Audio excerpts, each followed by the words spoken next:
जहां एक तरफ बरेली में लगातार इस तरह के मामले सामने आते हैं कि एक पंडित है जो लगातार मुस्लिम बच्चियों को बहला फुसला करके उनका धर्म परिवर्तन कराता है और हिंदुओं से शादी कराता है। वहीं दूसरी तरफ अगर कोई लड़की अपनी मर्जी से किसी मुस्लिम युवक के साथ शादी करती है, पुराना मामला होने के बावजूद अगर घर वाले इस मामले में अपनी बेटी को वापस लाना चाहते हैं तो किस तरह का षड्यंत्र रचा जाता है वो इस बाइट से आप सुन सकते हैं।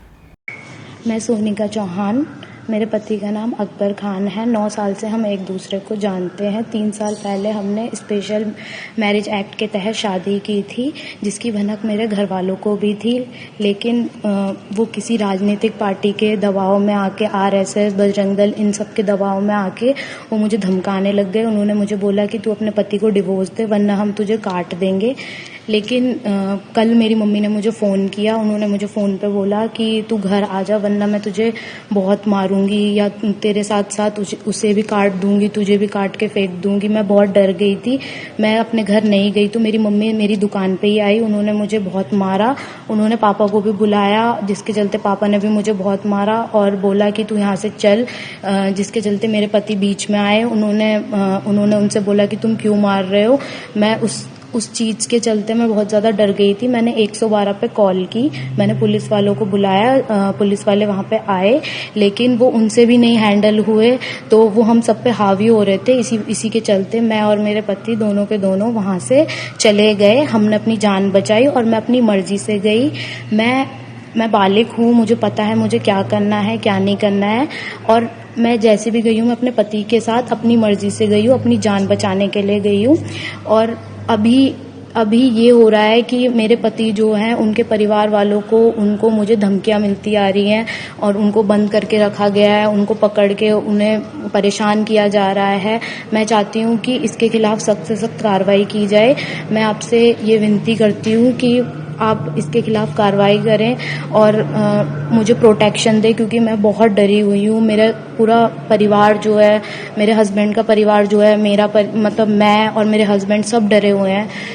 तो सुना आपने, सोनिका चौहान हैं, ये गाजियाबाद की रहने वाली हैं।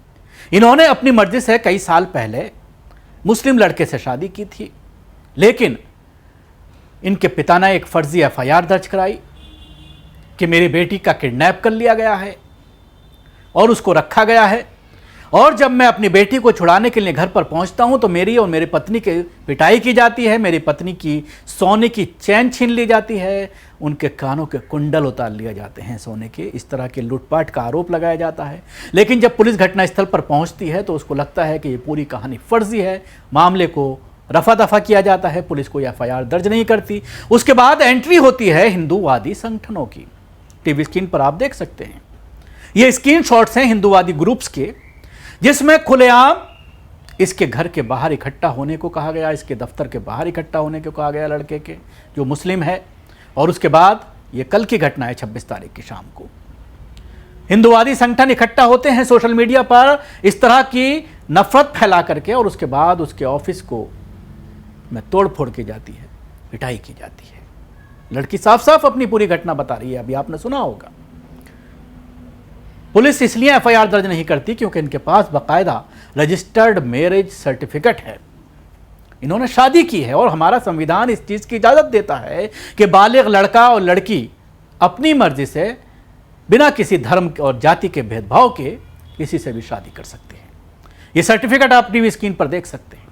बाकायदा इस सर्टिफिकेट को बच्चों, लड़की के और लड़के के जरिए दिखाया गया पुलिस को, लेकिन उसके बावजूद हिंदूवादी संगठनों की मदद लेकर के इसके पिता ने पूरा एक षड्यंत्र रचा और पुलिस ने FIR भी दर्ज कर ली, क्योंकि हिंदूवादी संगठन साथ आ गया था। मामला सुर्खियों में था, मामला योगी तक पहुंचता तो अधिकारियों से सवाल किया जाता कि मुसलमान है जिसके खिलाफ FIR दर्ज की जा रही है, तो मैं FIR दर्ज करने में क्या परेशानी है। अब उल्टा उस लड़के के खिलाफ FIR दर्ज की गई है जिन्होंने तोड़फोड़ की है, जिन्होंने कानून को हाथ में लेने की कोशिश की है, धर्म के नाम पर नफरत फैलाने की कोशिश की है। इन तमाम धाराओं के साथ साथ इन पर FIR होनी चाहिए थी उन आतंकियों पर जिन्होंने हंगामा किया। मैरिज सर्टिफिकेट होने के बावजूद लड़की के बयान, लड़की की बाइट सोशल मीडिया में है कि ज़बरदस्ती किस तरह से उसको उसके माँ बाप वापस लेके जाना चाहते हैं।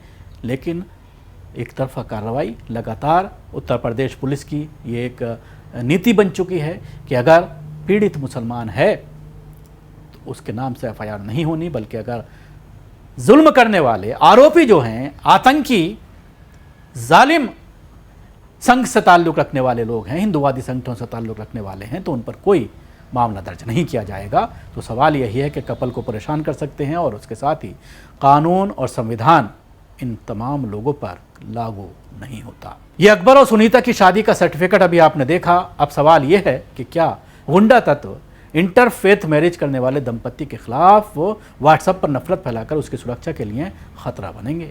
हिंदुवादी संगठनों ने मुसलमानों की दुकान पर धावा बोला। गाजियाबाद में सोनिका चौहान अपने पति अकबर के साथ चले जाने पर मुसलमानों की दुकान यानी अकबर की दुकान में तोड़फोड़ की गई, सामान उठाकर फेंका गया। पुलिस ने सोनिका को बरामद किया, अकबर को शांति भंग में अरेस्ट किया। लड़की का कोर्ट में बयान नहीं हुआ है। सुनीता द्वारा जो दावा किया जा रहा है कि उसके पिता द्वारा जो एफआईआर दर्ज कराई गई है वो बिल्कुल गलत है। जो उसका बयान है उसके मुताबिक ये तमाम आरोप बेबुनियाद हैं। इस एफआईआर के तहत गिरफ्तारी होती है तो इसे क्या समझा जाए। इस दंपत्ति के खिलाफ व्हाट्सएप पर नफरत फैलाने, हिंसा करने के लिए लोगों को उकसाने वालों पर डीजीपी यूपी पुलिस गाजियाबाद क्या कोई एक्शन लेगी? क्या ये इस युगल की निष्ठा, उसके मौलिक अधिकार का उल्लंघन नहीं है? ये एक बड़ा सवाल है जो इस घटना के बाद खड़ा हो रहा है।